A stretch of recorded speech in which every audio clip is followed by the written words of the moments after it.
இது 1972. Colorado springs போலீஸில் சேர Ron விண்ணப்பிக்கிறார். அவர் chief bridges மற்றும் திரு டெரண்டைன் ஆகியோரை ஒரு நேர்காணலில் சந்திக்கிறார். டெரண்டைன்: ரான் கல்லூரிக்கு சென்றவர். போருக்கு அவர் ஒருபோதும் அழைக்கப்படவில்லை. அவரது தந்தை ஒரு இராணுவ வீரர், அதனால்தான் ஒழுங்காக வளர்க்கப்பட்டதாக ரான் கூறுகிறார். திரு டெரண்டைன்: யாராவது ரானை இழிவாக பேசினால் எப்படி பதிலளிப்பார் என்று கேட்கிறார். ரான் இதற்கு தயாராக இருக்கவில்லை. அவர் பதிலளிக்கிறார்: அப்படி ஏதும் நடக்குமா ஐயா? ரான் நகரின் முதல் கருப்பின போலீஸாக போகிறார், அதனால் பல விமர்சனங்கள் வரும் என்று டெரண்டைன் விளக்குகிறார். அந்த எதிர்மறையான விஷயங்களை என்னால் சமாளிக்க முடியும் என ரான் முடிவெடுக்கிறார்.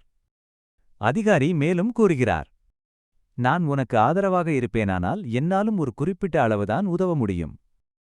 இதன் முழு பொறுப்பும் உன்மேல்தான் இருக்கிறது, நீ மட்டுமே இதைச் சுமக்க வேண்டும். ரான் பணிக்கு அமர்த்தப்பட்ட முதலில் ஆவணப்பிரிவில் வேலைக்கு சேர்க்கப்படுகிறார். ஒரு வெள்ளை இன அதிகாரி ஏவும் வேலைகளைச் செய்த பிறகு ரான் எரிச்சலுடன் உயர் அதிகாரிகளின் கதவை தட்டுகிறார். தான் ஒரு ரகசிய ஒற்றராக வேலை செய்ய விரும்புவதாக சீஃப் பிரிட்ஜஸ் மற்றும் சார்ஜென்ட்டிடம் கூறுகிறார். நீ இப்பதான் பணியில் சேர்ந்தாய் என்று அவர்கள் சொன்னாலும் ரான் முன்னேற வேண்டுமென்பதில் உறுதியாக இருக்கிறார். ஆவணப்பணி பிடிக்கவில்லை என்று ரான் சொல்ல பிரிட்ஜஸ் சிரிக்கிறார். ரானின் உள்மனது உண்மையைச் சொல்லிவிட்டது. ரான் தன் தலைமுடி மற்றும் தாடியை வெட்டத் தயாராக இருந்தாலும் அவருக்கு பதவி உயர்வு கிடைக்கவில்லை.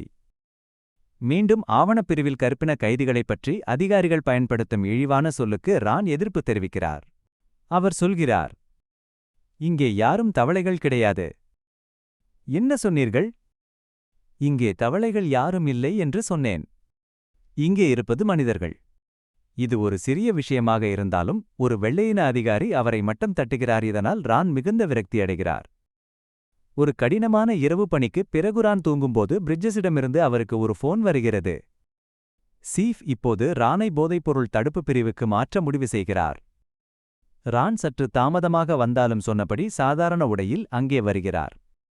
பிரிக்ஸ் நேரடியாக விஷயத்திற்கு வந்து போராட்டத்தை தூண்டும் ஸ்டோக்லி கார்மைக்கேல் பேசும் கூட்டத்திற்கு ரானை போகச் சொல்கிறார். அங்குள்ள கூட்டத்தை கண்காணித்து தகவல் கொடுப்பதுதான் ரானின் வேலை. அவனும் சம்மதிக்கிறான். என்ன தப்பு நடக்கும் என்று ரான் கேட்கும்போதே ஃபிலிப் அதை அங்கேயே பதிவு செய்கிறான். யாராவது அவனிடம் கஞ்சாவை கொடுக்கலாம் அல்லது துப்பாக்கியை காட்டி மிரட்டலாம். இருந்தாலும் இது வெறும் உளவு வேலைதான், யாரையும் பிடிக்கப் போவதில்லை. ஏதாவது அசம்பாவிதம் நடந்தால் நிலைமையை சமாளிக்க ரானுக்கு தெரியும். தாங்கள் வெளியே காத்திருப்பதாக ஃபிலிப் கூறுகிறான். ரான் தெருவில் இறங்கி பேட்ரிஸ் ஒரு குழுவுடன் பேசிக் கொண்டிருப்பதைச் சென்று இடைமறிக்கிறான். குவாமே துரே பேசுவதை இதற்கு முன் கேட்டிருக்கிறாரா என்று அவள் கேட்க அந்த பேச்சாளர் பெயர் மாறியிருப்பதை அவன் உணர்கிறான்.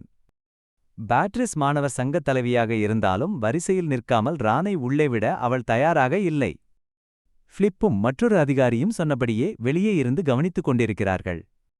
அரங்கிற்குள் குவாமே துரேவை வரவேற்கும்படி கூட்டத்தினரை பேட்ரிஸ் கேட்டுக்கொள்கிறாள். மேடை ஏறும் அவர் அனைவருக்கும் நன்றி கூறுகிறப்பினத்தவரின் அதிகாரம் குறித்து ஆவேசமாக பேசத் தொடங்குகிறார். சமூகத்தில் உள்ள இனவெறி மற்றும் தாழ்வு மனப்பான்மையை சுட்டிக்காட்டிதங்களை தாழ்த்திக் கொள்ள வேண்டாம் என வேண்டுகிறார். தன் சிறுவயது அனுபவத்தைச் சொல்லும் அவர் டார்ஜன் கதையில் ஒளிந்திருக்கும் உண்மையை எப்படி உணர்ந்தார் என விளக்குகிறார்.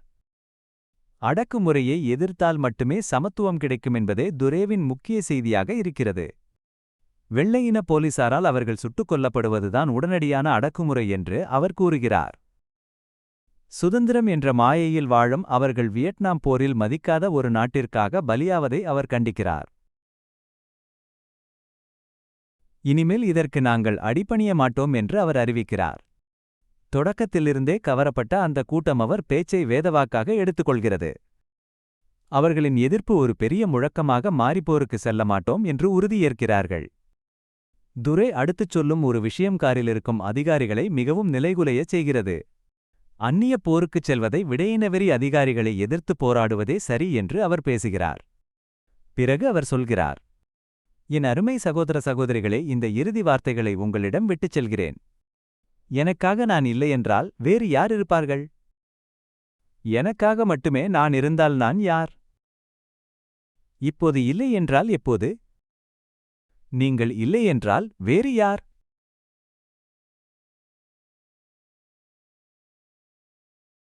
கூட்டம் அவர் பின்னாடியே முழங்கதன் இனத்தின் மேல் அன்பு காட்டச் சொல்லி மக்களுக்கு அதிகாரம் என்று முடிக்கிறார்.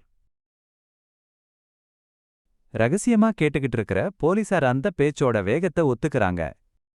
பேச்சு முடிஞ்சதும் அவரை சந்திக்க ஒரு வரிசை உருவாகுது. ரானோட முறை வந்தப்போ அவர் கேட்ட கேள்விக்கு குவாமி டூரே ஒரு புரட்சி வெடிக்கப் போகுது, அதனால எல்லாரும் ஆயுதம் ஏந்தணும்னு சொல்றாரு. வெளியே வந்த ரான் ஃபெட்ரிஸை டேட்டிங் கூப்பிட முயற்சி செய்றான். பேச்சாளர் பத்திரமா ஹோட்டலுக்கு போயிட்டாரான்னு பார்க்கணுமானா அப்புறமா ரெட் லேண்டன் இடத்துல நாம சந்திக்கலான்னு அவ சொல்றா. பார்ல போலீஸ்காரங்களால தான் வர லேட் ஆயிடுச்சுன்னு பேட்ரிஸ் விளக்குறா. ஹோட்டலுக்கு போகும்போது அவங்களை வழிமறிச்ச போலீஸ் குவாமி டூரே விடியறதுக்குள்ள கொலராடோவை விட்டு போகலைனா ஜெயில்ல தள்ளிடுவோன்னு மிரட்டியிருக்காங்க. அதுக்கப்புறம் போலீஸ்காரங்க பேட்ரிஸை தப்பா தொட ஆரம்பிச்சதும் அவளும் மத்தவங்களும் சத்தம் போட்டு போராடுறாங்க. அந்த போலீஸ்காரங்க பேரை கவனிச்சியான்னு ரான் கேக்குறானானா அவ இல்லைன்னு சொல்றா. அப்புறம் அவளை டான்ஸ் ஆட கூப்பிடுறான். 2 பேரும் பாடிக்கிட்டே ஆடுறாங்க. விடிஞ்சதும் ரான் தன்னோட அதிகாரிகிட்ட ஒரு ரிப்போர்ட் கொடுக்கறான். அங்க கூட்டமா கூடினவங்க பேச்சை கூர்ந்து கவனிச்சாலும் யாரும் புரட்சியை ஆரம்பிக்கலையெல்லாம் வெறும் பேச்சுதான்னு ரான் வாதாடுறான். அதுக்கப்புறம் போராட்டத்தை பத்தி யாரும் எதுவும் பேசவோ திட்டமிடவோ இல்லை. இந்த கேஸ்ல கூட இருக்கிற அவனோட கூட்டாளிகளும் அவனுக்கு ஆதரவா பேசுறாங்க.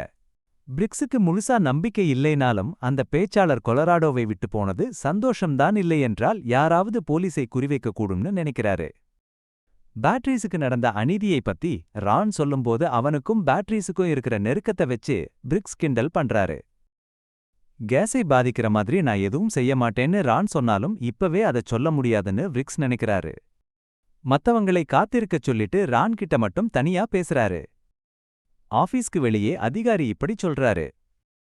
ரான், உன்னை நான் உளவு பிரிவுக்கு மாத்துறேன். நான் அங்க என்ன செய்யணும்? ரான் கேக்குறான். உளவு பிரிவுதான் என் மனசுக்கு சரின்னு படலேனாலும் வேற வழி இல்லை. ரான் உடனே புது வேலையில சேர்ந்து அங்க ஒரு செய்தித்தாளோட நிம்மதியா உட்காந்துக்கிறான். அப்போதான் உள்ளூர்க்கு கிளக்ஸ் கிளான் பத்தி படிக்கிறான். அவனுக்கு ஒரு யோசனை தோணுது. அந்த விளம்பரத்துல இருந்த நம்பருக்கு கூப்பிட்டு ஒரு வெள்ளைக்காரன் மாதிரி பேசி படிக்க தேவையான விஷயங்களை அனுப்பச் சொல்றான். உடனே அவனுக்கு ஒரு கால் வருது. பேசுறவரு தன்னோட பேரு வால்டர்னு அறிமுகப்படுத்திட்றானோட கதையை கேக்குறாரு. ரான் ஒரு பொய்க்கதையைச் சொல்றான். தனக்கு கருப்பினத்தவர் மற்றும் யூதர்கள் மேல கோபம் இருக்கிறதாவும் குறிப்பா ஒருத்தன் தன் அக்கா கிட்ட தப்பா நடந்துகிட்டதாவும் சொல்றான். நேர்ல சந்திக்கலாமான்னு வால்டர் கேட்கறான். வெள்ளிக்கிழமை வேலை முடிஞ்சதும் வரேன்னு ஒத்துக்கிறான். அங்க இருக்கிற மத்த அதிகாரிகள்லாம் அவன் என்ன பண்றான்னு யோசிக்கிற அளவுக்கு அந்த பேச்சு சத்தமா இருக்கு. அந்த போன் அழைப்புல ரான் அவனோட நிஜப்பேரை சொல்லிட்டான்னு ஃபிளிப் சுட்டி காட்டுறான். உதவிக்காக அவன் சார்ஜ் கிட்ட போறான். அவரு அவனை பிரிக்ஸ் கிட்ட கூட்டிட்டு போறாரு. அவங்க ஒன்னும் முட்டாள் இல்ல, அதனால என்னால எதுவும் செய்ய முடியாதுன்னு சீஃப் எச்சரிக்கிறாரு. ரானுக்கு பதிலா ஒரு வெள்ளைக்கார அதிகாரியை பிரிக்ஸ் அனுப்புனா அந்த வித்தியாசம் இந்த ரகசிய வேலையை தவிடுபொடியாக்கிடும். போன்ல ரொம்ப படிச்சவன் மாதிரி தன்னால பேச முடியும்னு ரான் பெருமையா சொல்லி அதை எதிர்க்கிறான்.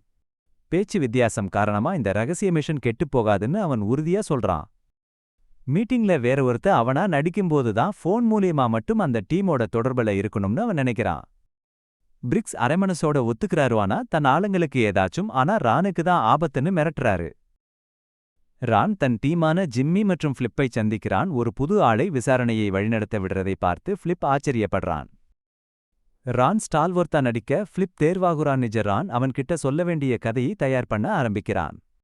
வால்டரோட நண்பனாகிறது தான் இப்போதைய இலக்கு. அப்போதான் ஃபிளிப்பால 2வது மீட்டிங்க்கு போக முடியும். ரான் போன்ல பேசுற மாதிரியே ஃபிளிப்பையும் பேச வைக்கிறது தான் இதுல ரொம்ப கஷ்டமான விஷயம். அவங்க பயிற்சி செய்யறாங்க. ஃபிளிப்பும் மெதுவா அதை கத்துக்கிறான்.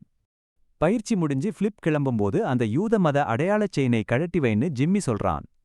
தன் கூட வேலை பார்க்கறவன் ஒரு யூதன்னு ரான் இப்பதான் முதல் தடவையா தெரிஞ்சுக்கிறான்.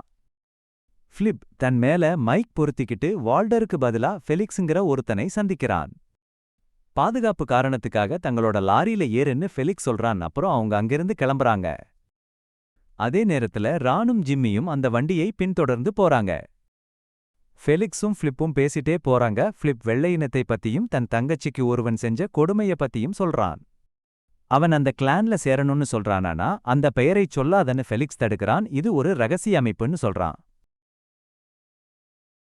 யாரோ பின்னாடி வர்றத ஃபெலிக்ஸ் கவனிச்சிடுறான். சீட்டுக்கு அடியில பாருன்னு சொல்லாங்க ஒரு துப்பாக்கி இருக்கு. அதை லோட் பண்ண சொல்றானா நல்ல வேளையா அதை இப்போதைக்கு உபயோகப்படுத்த வேண்டிய அவசியம் வரல. தங்களை கண்டுபிடிச்சிட்டாங்கன்னு தெரிஞ்சதும் ரானும் ஜிம்மியும் பின்தொடர்றதை நிப்பாட்டுறாங்க. ஃபிளிப் ஒரு பார்ல வால்டரை சந்திக்கிறான். ரான் போன்ல பேசின விதம் ரொம்ப பிடிச்சிருக்குன்னு வால்டர் சொல்றான். அப்புறம்தான் இந்த அமைப்புக்கு வந்த கதையை சொல்றான். தன்னை சுட்டதையும் தன் மனைவியை கொடுமைப்படுத்தினதையும் பத்தி சொல்றான். இப்போ இந்த அமைப்பு தான் அவனுக்கு எல்லாமே. ஃபிலிப் அங்க ஐவன்ஹோவை சந்திக்கிறான். அவன் ஏதோ ஒரு வெடிகுண்டு திட்டத்தை பத்தி உளறுறான். இது ஏதோ பெரிய ரகசியமா தெரியுது. ஏன்னா வால்டர் உடனே அவனை வாயை மூடச் சொல்லி அந்த பேச்சை மழுப்புறான். வால்டர் ஃபிலிப்பை தன் கூட வரச் சொல்றான். ஆனா ஃபெலிக்ஸுக்கு ஏதோ சந்தேகம் வருது. இவன் ஏன் அதிகமா கேள்வி கேட்கறான்னு யோசிக்கிறான். வால்டர் அந்த பதற்றத்தை தணிச்சு ஃபிலிப்பை தன் அலுவலகத்துக்கு கூட்டிட்டு போறாரு. அங்கே மெம்பர்ஷிப் கிடைக்கிறதுக்காக ஒரு ஃபார்மை நிரப்பச் சொல்லி கொடுக்கறாரு. அதே சமயம் ஃபெலிக்ஸும் ஐவன்ஹோவும் ஃபிலிப்பை கவனிச்சுக்கிட்டே இருக்காங்க. அவன் யூதனான்னு தெரிஞ்சுக்க முயற்சி பண்றாங்க. நிலைமையை சமாளிக்க வால்டர் திரும்பவும் இடையில புகுந்து ஃபிலிப்புக்கு ஒரு ட்ரிங்க் வாங்கித் தர்றதா சொல்றாரு. ஃபிலிப்பேஸ்க்கு திரும்பி வந்து அந்த ஃபார்மை ரான் கிட்ட கொடுக்கறான். விஷயங்கள் முன்னேறதை பார்த்து ரான் ரொம்பவே உற்சாகமாகறான். அவங்க சார்ஜ் கிட்ட விஷயத்தை சொல்றாங்க. குண்டுவெடிப்பு நடக்கலாம்னு ஐவன்ஹோ சொன்னதை வச்சுறான். டிபார்ட்மெண்டோட முழு ஆதரவையும் கேட்கறான். ஃபிலிப் இதெல்லாம் வெறும் பேச்சாதான் இருக்கும்னு நினைக்கிறான். ஆனா ஐவன்ஹோ சொல்றதுல உண்மை இருக்கான்னு மேலேயும் விசாரிக்கலாம்னு சார்ஜ் ஒத்துக்கிறாரு. அப்புறம் ரான் பேட்ரிசைச்சு சாப்பிட மீட் பண்றான். ஆனா ரான் ஒரு மாதிரி பதற்றமா இருக்கிறதை அவ உடனே கவனிச்சிடுறா. என்னாச்சுன்னு அவ கேட்கும்போது போலீஸையெல்லாம் பண்றீங்கன்னு கூப்பிடுறது தனக்கு பிடிக்கலைன்னு அவன் சொல்றான். அவங்க அதுக்கு தகுதியானவங்கதான்னு அவ வாதிடுறா. ஆனா எல்லா போலீஸும் இனவெறி பிடிச்சவங்கன்னு நீ உண்மையாவே நினைக்கிறியான்னு ரான் திருப்பி கேட்கறான். அப்புறம் பேட்ரிஸ் அவன் எதுக்காக அந்த பேச்சுக்கு வந்தான்னு கேக்குறா. குவாமி டூரேவோட சில கருத்துக்கள் பிடிச்சிருந்தாலும் எல்லாமே சரின்னு சொல்ல முடியாதுன்னு ரான் ஒத்துக்கிறான். இதை பத்தி இன்னும் பேசணும்னு அவ கட்டாயப்படுத்தவும் உனக்கு வேற பேச்சே வராதான்னு அவன் கிண்டல் பண்றான். உன்னை பத்தி இன்னும் நல்லா தெரிஞ்சிக்க விரும்புறதா சொல்றான். அவன் ஒரு போலீஸோன்னு அவளுக்கு சந்தேகம் வருது. ஆனா அதை சாதுரியமா சமாளிச்ச ரான் அவளுக்கு பிடிச்ச மாதிரி ஒரு பரிசை கொடுக்கிறான். வால்டர் போன்ல ரான் கிட்ட பேசிட்டு இருக்கிறப்போ அவனோட குரல் வித்தியாசமா இருக்கிறத வால்டர் கவனிச்சிடுறாரு. தனக்கு அலர்ஜின்னு ரான் டக்குன்னு ஒரு பொய்யை சொல்லந்த சமாதானத்தை அவரும் ஏத்துக்கிறாரு. சனிக்கிழமை அவங்களை மறுபடி சந்திக்கிறதுக்கான ஏற்பாட்டை அவன் உறுதி செஞ்சிடுறான். சார்ஜ் ரான் கிட்ட டேவிட் டியூக்குங்கிற கிளான் ஆதரவாளரை பத்தி பேசுறாரு. கிளான் இப்போ மாறிடுச்சுன்முறை இல்லாத இனவெறி இல்லாத அமைப்பாயிடுச்சுன்னு அவன் சொல்றாரு. டியூக்கிற்கு அரசியல் ஆசைகள் இருக்குவானா இது வெறுப்பு பிரச்சாரத்தை நேரா ஒயிட் ஹவுஸுக்குள்ள கொண்டு போற வழின்னு சார்ஜ் பார்க்கறாரு. அப்படிப்பட்ட ஒருத்தன் எப்படி பிரசிடென்ட் ஆக முடியும்னு ரான் யோசிக்கிறான். அதுக்கு சார்ஜ் தலைய ஆட்டுறாரு. நீ ஏன் இன்னும் யதார்த்தத்தை புரிஞ்சுக்க மாட்டேங்கிற? உண்மை நிலவரம் தெரியாம ரான் இவ்வளவு வெள்ளந்தியா இருக்கானேன்னு அவர் ஆச்சரியப்படுறாரு. அடுத்த முறை வால்டர் வீட்டுக்கு ஃபிலிப் போகும்போதுறான். கையில கேமராவோட தனியா அங்கே கண்காணிப்புல இருக்கிறான். ஃபெலிக்ஸோட மனைவியான கானி வந்து கதவை திறக்கிறா. வீட்டுக்குள்ள நிறைய பேர் இருக்காங். ஃபிலிப் உள்ளே போகும்போதே அங்கே ஒரு கூட்டம் நடந்துகிட்டு இருக்கு. நடந்த ஊர்வலத்தை பத்தியும் பேட்ரிஸை பத்தியும் கானி பேசுறா. பேட்ரிஸான் போலீஸை தாக்கியதா ஒரு கதையை கிளப்பி விடுறா. அந்த பொண்ணை முடிச்சிடணும்னு கூட அவ சொல்றா. ஆனா சொல்ற வரைக்கும் வாயை திறக்காதேன்னு ஒரு பார்வை பார்த்ததும் அவ அமைதியா கிச்சனுக்கு போயிடுறா. கானி கட் பண்ணி வச்ச செய்திய ஐவன்ஹோ படிக்கும்போது ஃபெலிக்ஸ் ஃபிலிப்பை கீழே கூப்பிடுறான். வால்டரும் அவங்க பின்னாடியே வர்றாரு. ஃபிலிப் யூதன் இல்லைன்னு உறுதி செய்ய ஃபெலிக்ஸ் நினைக்கிறான். அதனால வால்டர் தடுத்தும் கேட்காம ஃபிலிப்பை ஒரு பொய் கண்டறியும் சோதனைக்காக தனி ரூமுக்கு கூட்டிட்டு போறான். ஃபெலிக்ஸ் துப்பாக்கியை காட்டி யூதர்களைப் பத்தி இழிவா பேசி ஃபிலிப்பை ஆத்திரமூட்டுறான். ஆனா ஃபிலிப் நிதானமா தன் அடையாளத்தை மறைச்சு சமாளிக்கிறான். அதே நேரம் அந்த மிஷின் பெல்ட்டை மாற்றுறதுக்கு முன்னாடியே ரான் சமையலறை ஜன்னல் வழியா ஒரு கல்லை வீசி தடுத்து நிறுத்துறான். ஃபிலிப்பை அவங்க சுடப் பார்க்கறதுக்கு முன்னாடியே ரான் வேகமா தன் கார்ல ஏறி அங்கிருந்து தப்பிச்சு போயிடுறான்.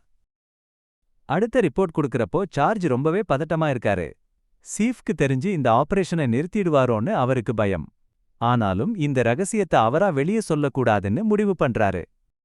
ரெக்கார்ட்ஸ் ரூம்ல இருக்கும்போது ஃபிலிப் சொல்றாரு, உனக்கு இது ஒரு புனித போர். எனக்கு இது வெறும் வேலைதான். இதுல தனிப்பட்ட விஷயம் எதுவும் இல்ல. அப்படி இருக்கவும் கூடாது. அவர் இதிலிருந்து விலக நினைக்கிறாரு.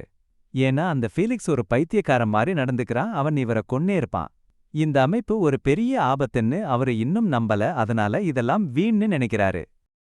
ரான் ஃபிலிப்போட உணர்வுகளை தூண்ட முயற்சி பண்றாரு. இந்த வெறுப்பு அவரோட வாழ்க்கையையும் எப்படி பாதிக்குதுன்னு சொல்றாரு. ஆனா அது பலிக்கல.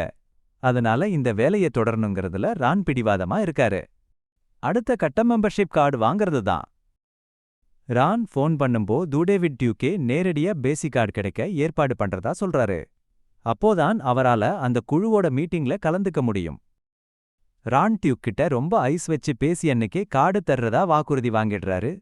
ஒரு நாள் ராண நேர்ல பார்க்க ஆசைப்படுறதாவும் டியூக் சொல்றாரு.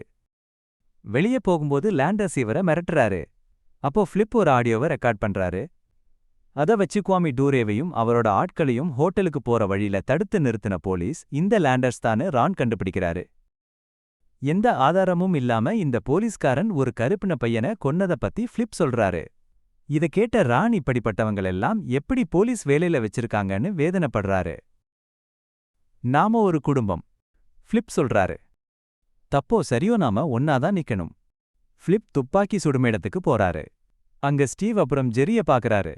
ஆனா அவங்கள பத்தின விவரம் ரகசியமா வைக்கப்பட்டிருக்கு. அவரோட அப்பா துப்பாக்கி சுட கத்துக் கொடுத்ததா சொல்லி தன்னோட திறமைய அங்க நிரூபிக்கிறாரு. அவங்க கிளம்பினதுக்கு அப்புறம் ரான் அங்க வந்து அங்க சிதறி கிடக்கிற தோட்டாக்களை ஆய்வு செய்றாரு. ரான் பேட்ரிஸ் கூட பழக ஆரம்பிக்கிறாரு. அப்போ ஒரு கருப்பின போலீஸ் இந்த சிஸ்டத்தை உள்ளிருந்தே மாத்த முயற்சி பண்றத பத்தி ஒரு ஜாடையா சொல்றாரு. ஆனா பாட்ரிஸ் அத ஒத்துக்கல. தங்களை அடக்கி வைக்கத்தான் இந்த சிஸ்டம் உருவாக்கப்பட்டிருக்கு, இதிலிருந்து விடுதலை கிடைக்கிறது தான் ஒரே வழின்னு அவங்க நினைக்கிறாங்க. ஃபிளிப் மேல இருந்த சந்தேகத்துள்ள ஃபீலிக்ஸ் அவரோட வீட்டுக்கே வர்றான். அவன் பார்த்த விஷயங்கள சொல்றானானா ஃபிளிப் பதட்டப்படாம ரொம்ப நிதானமா பேசி சமாளிக்கிறாரு. அங்க பாட்ரிஸ் இருந்தத பத்தி ஃபீலிக்ஸ் கேக்குறான். அப்புறம் வன்முறைய பத்தி பேசுறான். தன் வேஷத்தை கலைக்காம இருக்க ஃபிளிப்பும் அவனோட பேச்சுக்கு ஒத்து ஊதுறாரு. ஒரு வழியா மெம்பர்ஷிப் கார்டு வந்துடுச்சு. ஸ்டேஷன்ல அந்த கிளான் கும்பலோட போட்டோக்கள் எல்லாத்தையும் ரான் இன்வெஸ்டிகேஷன் போர்டுல மாட்டி வைக்கிறாரு. ஸ்டீவ் மற்றும் ஜெர்ரி பத்தின விவரம் இன்னும் மர்மமாவே இருக்கு. ஆனா அந்த குழுவுல ராணுவ வீரர்கள் இருக்கிறத ரான் கண்டுபிடிக்கிறாரு. அந்த தகவல சிஐடி கிட்ட குடுக்கவும் முடிவு பண்றாரு. ஒரு வருஷம் வேலிடிட்டி இருக்கிற கார்டை ஃபிளிப் கிட்ட ரான் காட்டுறாரு. தான் இப்போ ஒரு பெரிய சுழல்ல சிக்கிக்கிட்டதாவும் இத்தனை நாள் மறந்திருந்த தன்னோட பாரம்பரியத்தை பத்தி யோசிக்க ஆரம்பிச்சிட்டதாவும் ஃபிளிப் சொல்றாரு. இன்னொரு பக்கம் அந்த ஏரியா முழுக்க கிளான் கும்பல் போஸ்டர் ஒட்டுனதால பேட்ரிஸும் மத்தவங்களும் ரொம்ப ஆத்திரத்துல இருக்காங்க. குறிப்பா பாட்ரிஸோட காரோட கண்ணாடிய மட்டும் முழுசா மூடி அந்த போஸ்டர் ஒட்டப்பட்டிருக்கு. ரான் அவங்கள உணர்ச்சிவசப்படாம இருக்க சொல்றானா. ஒரு பொண்ணு இதையே தான் எப்பவும் சொல்றீங்கன்னு கோபப்படுறா. ஒரு பையனும் அதை ஆமோதிக்கிறான். ஃபீலிக்ஸ் பேட்ரிஸை பின்தொடர ஆரம்பிக்கிறான். அதே சமயம் ரான் போன் மூலமா டியூக் கூட நெருக்கமா பேசுறான். அரசாங்கத்தை இன்னும் நல்லா கட்டுப்படுத்த பதவிக்கு வரணும்னு டியூக் பேசுறான். ரான் நேர்ல பார்க்கணும்னு சொன்னப்போதான் சீக்கிரமே கொலராடோ வர்றதா டியூக் சொல்றான். பாட்ரிஸ் அந்த அமைப்பை பத்தி நூலகத்துல பல விஷயங்களை தேடி பார்க்கிறா. வால்டர் ஒரு கால் பண்ணி தன்னை விட அதிக ஓட்டு வாங்கக்கூடிய ஒருத்தர்கிட்ட பொறுப்பை ஒப்படைக்கிறத பத்தி பேசுறான். ஃபீலிக்ஸ் இதை எதிர்பார்ப்பான்னு தெரிஞ்சும் அவன் ரொம்ப முரடன்னு வால்டர் சொல்றான். போன்ல இருக்கிற ரானப்பாக்கு உடம்பு சரியில்லைன்னு சொல்லி தப்பிக்க பாக்குறானா. வால்டர் அவனை விடாம வற்புறுத்துறான். அடுத்த மீட்டிங்ல வால்டர் பதவி விலகிறத பத்தியும் ரானை தலைவராக்க போறத பத்தியும் அறிவிக்கிறான். ரான் டியூக் கூட ரொம்ப நெருக்கமா இருக்கிறதுனால அவன்தான் சரியான ஆளுன்னு வால்டர் நம்புறான். ஐவன்ஹோவும் ஃபீலிக்ஸும் இதை எதிர்க்கிறாங்கறான். ஏற்கனவே எல் பாசோன்னு சொன்னதை மறந்து பிளிப் டாலஸ்ன்னு மாத்தி சொல்லி சமாளிக்கிறான். இந்த சின்ன தப்புல மாட்டியிருக்க வேண்டியதுவானா பிளிப் எப்படியோ அதை சமாளிச்சிடுறான். அதே நேரம் ரான் மறுபடியும் டியூக் கூட பேசுறான். இந்த வாட்டி சார்ஜும் கூடவே இருந்து கவனிக்கிறார். ரான் பேசுற விதம் அப்படியே டியூக் எதிர்பார்க்கிற மாதிரி இருக்கிறதுனால அவனுக்கு எந்த சந்தேகமும் வரல. உடனே ஃபீலிக்ஸ் ரானுக்கு ஃபோன் பண்ணி வால்டருக்கு தெரியாம வீட்டுக்கு வர சொல்றான். ரான் அங்கே போனப்போ வால்டரை தவிர எல்லாரும் ஆயுதங்களோட இருக்கிறதை பார்க்கறான். டியூக் வர்றதுக்காக அவங்க தயாரா இருக்கிறதா ஃபீலிக்ஸ் சொல்றான். ஆயுதம் இல்லாம இருந்த பிளிப் கிட்ட ஒரு துப்பாக்கிய குடுத்து ஞாயிற்றுக்கிழமை அவனோட உதவி தேவைப்படும்னு ஃபீலிக்ஸ் சொல்றான். ஏன் அடுத்த ஞாயிற்றுக்கிழமை என்ன? அந்த யுத்தம் நம்மள தேடி வரப்போகுது. அன்னைக்கு ராத்திரி ஃபீலிக்ஸும் கானியும் ரொம்ப உற்சாகமா பேசிட்டு இருக்காங்க. பல வருஷமா அவங்க திட்டமிட்ட அந்த கொடூரமான சம்பவம் நடக்கப் போற நாள் நெருங்கிடுச்சு. மறுநாள் காலையில ரானோட மேஜையில ஒரு கடிதம் இருக்கு. அவன் அந்த குழுவோட உறுப்பினர்கள் பட்டியலை கொண்டு போய் ஒப்படைக்கிறான். அதுல ஸ்டீவ் மற்றும் ஜெர்ரிங்கிற 2 பேரோட பேரு முக்கியமா இருக்கு. அவங்க நோராட் பாதுகாப்பு மையத்துல வேலை பார்க்கிற ராணுவ வீரர்கள். வெடிபொருட்கள் திருடு போனதையும் அவன் சொல்றானானா. எப்போ எங்க தாக்குதல் நடக்கும்னு தெரியல. இதுல FBI தலையிடாது.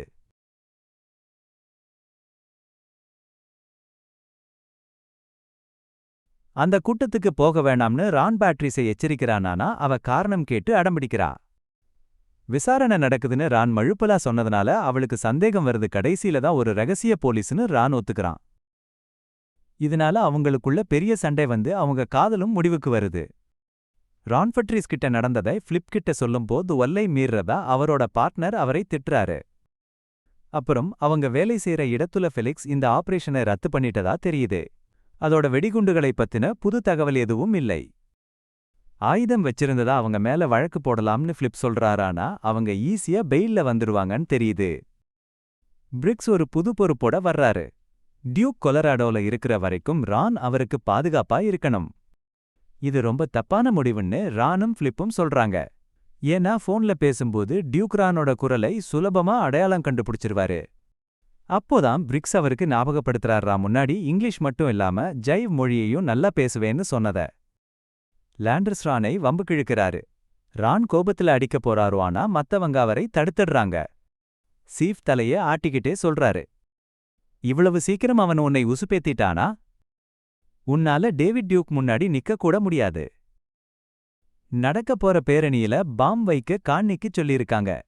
அங்க கருப்பின மாணவர்கள் பற்றி அப்புறம் ஒரு புது சிறப்பு விருந்தினரும் வரப்போறாங்க. ஒருவேளை அந்த திட்டம் தோத்துட்டா அடுத்தது என்ன பண்ணணும்னு அவளுக்கு ஏற்கனவே சொல்லிக் கொடுத்திருக்காங்க. டியூக்கை வரவேற்க ரான் போறாரு. ரானை பார்த்ததும் டியூக்குக்கு எங்கேயோ பார்த்த மாதிரி ஒரு விசித்திரமான உணர்வு ஏற்படுது. நாம சந்திச்சதே இல்லைன்னு ரான் மறுக்கிறாரு. அவங்க 2 பேருக்கும் ஒத்து போகலைனாலும் டியூக்கோட பாதுகாப்புக்கு தன்னோட வேலையை சரியா செய்வேன்னு ரான் தெளிவுபடுத்துறாரு. எல்லாரும் சர்ச்சுக்கு வர்றாங்க.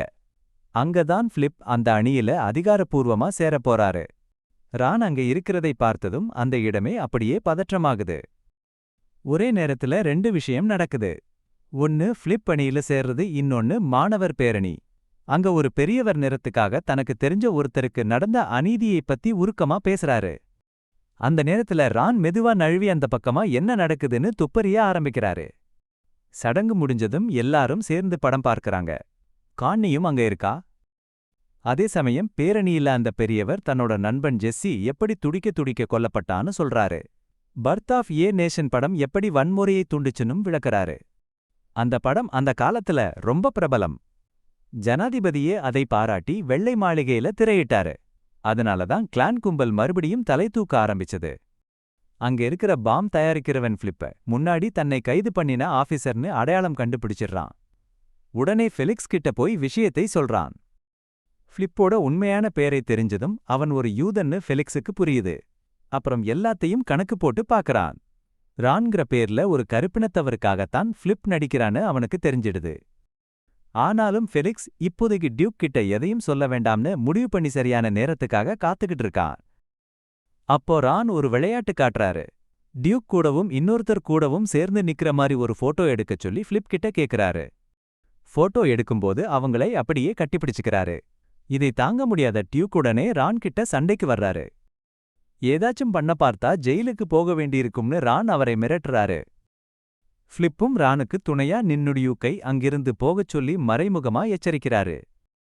கான்னி அங்கிருந்து மெதுவா நழுவி போறதை ரான் கவனிச்சிடுறாரு. அவளை பின்தொடர்ந்துகிட்டேமத்த போலீஸ்க்கு தகவல் கொடுக்கறாரு.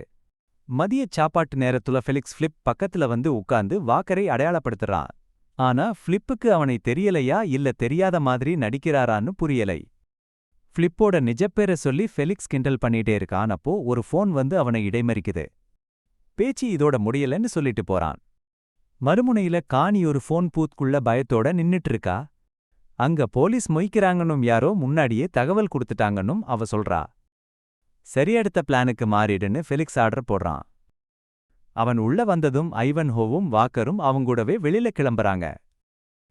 பேச்சுல கொஞ்சம் காதுல விழுந்ததால டியூக் விசாரிக்கிறானா வாக்கர் கூட ஜெயில்ல இருக்கும்போது வந்த ஜோக்குன்னு சொல்லி ஃபிலிப் அதை சமாளிக்கிறான். அப்புறம் அங்கிருந்து பாத்ரூம் போறதா சொல்லிட்டு கிளம்புறான். இதற்கிடையில் பேட்ரிஸ் மிஸ்டர் டர்னரை ஹோட்டலுக்கு கூட்டிட்டு போயிட்டான்னு தெரிஞ்சதும் ரான் வேகமா வண்டியில போறான். கானி பேட்ரிஸ் வீட்டுக்கு போய் மெயில் பாக்ஸ்ல பாம் வைக்க பாக்கறா. அது உள்ள நுழையாததால காருக்கு அடியில அதை வச்சிடுறா. வேகமா கார் கிட்ட போகும்போது ரான் வந்து அவளை மறிக்கிறான்.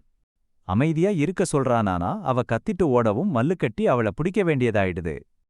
பாம் எங்க இருக்குன்னு அவன் கேக்குறானானா அவ எதுவுமே சொல்ல மாட்டேன்னு அடம்பிடிக்கிறா. அங்க வந்த மத்த போலீஸ்காரங்க கிட்ரான் தன் மேல கை வைக்க பார்த்தான்னு சொல்லி காணி கதைய மாத்திடுறா. தான் ஒரு அண்டர்கவர் போலீஸ்ன்னும் இவ குண்டு வச்சவன்னும் அவன் கத்துறானானா யாருமே நம்பல. அதுக்கு பதிலா அவனுக்கு கைவிலங்கு போட்டு போட்டு அடிக்க ஆரம்பிச்சிட்டாங்க. போலீஸ் அவனை அடிச்சிட்டு இருக்கும் போதே ஃபெலிக்ஸும் மத்தவங்களும் ரிமோட்டோட அங்க வராங்க. பாம் பேட்டரிஸ் காருக்கு அடியிலையும் ரொம்ப பக்கத்திலையும் இருக்குன்னு அவங்களுக்கு தெரியல. பாம் வெடிச்சதும் அந்த நெருப்புல மாட்டிக்கிட்டு 3 பேர் அங்கேயே செத்துடுறாங்க. ஃபிளிப் வந்து சொன்னதுக்கப்புறம் தான்ரானும் ஒரு போலீஸ்னு தெரிஞ்சு அவங்க ஆச்சரியப்பட்டு விலகுறாங்க. கொஞ்ச நாள் கழிச்சு ரானும் பேட்டரிஸும் ஒரு பார்ல பேசிட்டு இருக்கும் போது குடிச்சிருந்த லேண்டர்ஸ் உள்ள வந்து மறுபடியும் அவள வம்பிழுக்கிறான். அன்னைக்கு நைட் அவன் தப்பா நடந்துகிட்டத அவனையே ஒத்துக்க வைக்கிறா. ரான் தன் சட்டையில ரெக்கார்டர் வச்சிருக்கான்னு அந்த லேண்டர்ஸ்க்கு தெரியல. அப்போ விரிக்ஸ் அங்க வந்து அநாகரிகமா நடந்துகிட்டதுக்காக அவனோடனே அரெஸ்ட் பண்றாரு. இது ஒரு பெரிய வெற்றி மாதிரி இருந்துச்சுரானை எல்லாரும் கைத்தட்டி பாராட்டினாங்க. சார்ஜ் எல்லாரையும் பிரிக்ஸ பார்க்க கூட்டிட்டு போறாரு. அப்போ சீப் சொல்றாரு, நீங்க செஞ்ச இந்த சாதனைய நான் எவ்வளவு பாராட்டினாலும் தகும். ஆனா அந்த பாராட்டு அதோட நின்னுடுச்சு. எல்லாவற்றையும் நிறுத்தவும் விசாரணையை முடிக்கவும் ஆதாரங்களை அழித்துகிளான் சகோதரர்களுடனான தொடர்பை துண்டிக்கவும் பிரிக்ஸ் உத்தரவிடுகிறார். ரான் தனது மேஜையில் சோகமாக அமர்ந்திருக்கிறார். அப்போது டியூக் அழைக்கிறார். இம்முறை நடிப்பை நிறுத்திவிட்டு ரான் தனது உண்மையான அடையாளத்தை நக்கலாக வெளிப்படுத்தி போனில் கண்டபடி திட்டுகிறார். பிறகு ரானின் வீட்டில் ஒரு போலீஸ்காரருடன் தன்னால் வாழ முடியாது என்று பேட்ரிஸ் சொல்கிறாள். கதவு தட்டப்படும் சத்தத்தால் அவர்கள் பேச்சு பாதியிலேயே தடையாகிறது. ஜன்னல் வழியாக வெளியே பார்த்தபோதுகே கே உறுப்பினர்கள் எரியும் சிலுவையைச் சுற்றி நிற்பதை அவர்கள் காண்கிறார்கள். 2017ஆம் ஆண்டின் போராட்டக் காட்சிகள் கார் விபத்தில் ஒருவர் பலியானது டேவிட் டியூக் மற்றும் அதிபர் டொனால்ட் ட்ரம்ப் ஆகியோரின் உரைகளுடன் படம் நிறைவடைகிறது. தாக்குதலில் இறந்த ஹீதர் ஹேயருக்கு அஞ்சலி செலுத்தி அமெரிக்க கொடி கருப்பு வெள்ளையாக மாறி மெதுவாக மறைய படம் முடிகிறது. இத்துடன் இது முடிந்தது. மேலும் பல வீடியோக்களுக்கு தொடர்ந்து பாருங்கள். எங்களது சேனலுக்கு லைக் மற்றும் சப்ஸ்கிரைப் செய்ய மறக்காதீர்கள்.